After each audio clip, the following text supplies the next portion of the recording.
When a mother of three seemingly vanished without a trace, a desperate search was launched in hopes of reuniting her with her children. Nearly a month later, however, it came to a tragic end after her 8-year-old son made an admission to a school counselor. Before we continue, please take some time to subscribe to Dailydose, and share this video with your friends. Rebecca Hoover, a 38-year-old New Albany, Indiana mother of three, was reported missing when she seemingly vanished without a trace.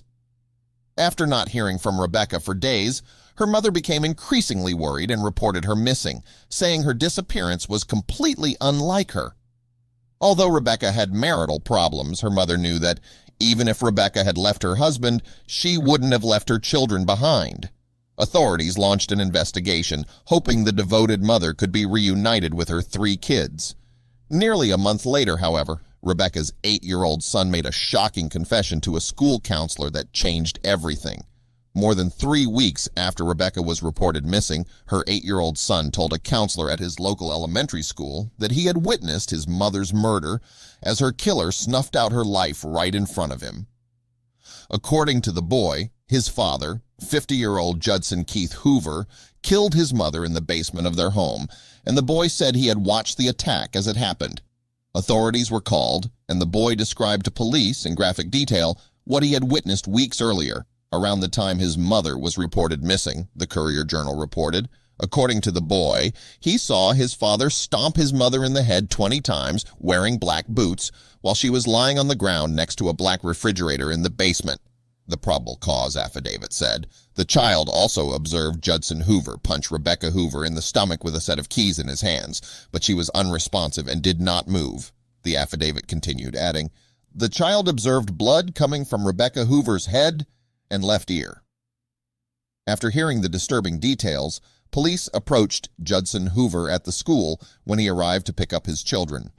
Detectives were given permission to search the Hoovers' property, where investigators found what appeared to be blood splatter at the bottom of the basement stairs.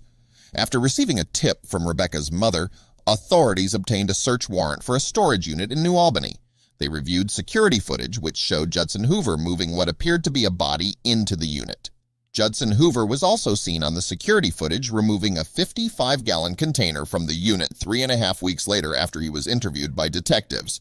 A second search warrant was obtained, allowing law enforcement to look at another storage unit in Louisville. There, Rebecca Hoover's remains were found in a 55-gallon container. Following the grisly discovery, Judson Hoover was arrested and charged with murder. When initially confronted with the revelation that Rebecca's body had been found, Judson alleged that Rebecca attacked him with a pipe first, and he retaliated, according to the Mirror. However, photos of Judson at the time of his arrest showed no signs of injuries inflicted by such a weapon. Judson Hoover later pleaded guilty, telling the judge that he'd strangled his wife to death before initially leaving her in the basement. However, her autopsy report painted a different picture. The medical examiner determined that Rebecca died of blunt force trauma to the head and torso, injuries consistent with their son's eyewitness account. The victim's body was also mutilated, but Judson Hoover claimed he did not recall doing so, the News and Tribune reported. Judson Hoover was given a maximum sentence of 65 years, according to Floyd County prosecutor Chris Lane. He will serve his sentence in the Indiana Department of Correction. Sadly, Rebecca's murder was not the first sign of trouble in the Hoover marriage.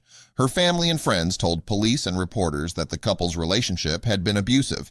In addition, Judson Hoover had been arrested and charged with a Level 6 felony for domestic battery in the presence of a minor and a Level 6 felony for strangulation just 4 months prior to his wife's disappearance. According to court records, Rebecca had tried to get her husband to leave the house, at which point he took her cell phone, knocked her to the ground, and began kicking her in the face and neck. Eerily similar to the incident that later led to her death, Judson Hoover allegedly stomped Rebecca about 15 to 20 times, all in front of the couple's 3 children. Rebecca also advised Judson used his feet to apply pressure to Rebecca's neck, and she could not breathe, the arrest affidavit said. That day, Rebecca was rescued by the same son who, 4 months later, would witness her murder. The 8-year-old boy was able to flee to a neighbor's home, where he got the neighbor to call 911, according to Fox 23. Unfortunately, he was unable to save his mom a second time. Although there was previously a no-contact order against Judson Hoover following the domestic violence case, no order was in place at the time of Rebecca Hoover's death. After Judson was released on bail, the abusive relationship resumed. Hopefully, Rebecca's tragic death can serve a purpose. This case is a brutal reminder of how domestic violence in the home can lead to tragedy, Prosecutor Lane explained. The strong sentence in this case is justified for the violent manner in which Miss Hoover was taken from her family and her children, and the attempts by the perpetrator to cover up his crime.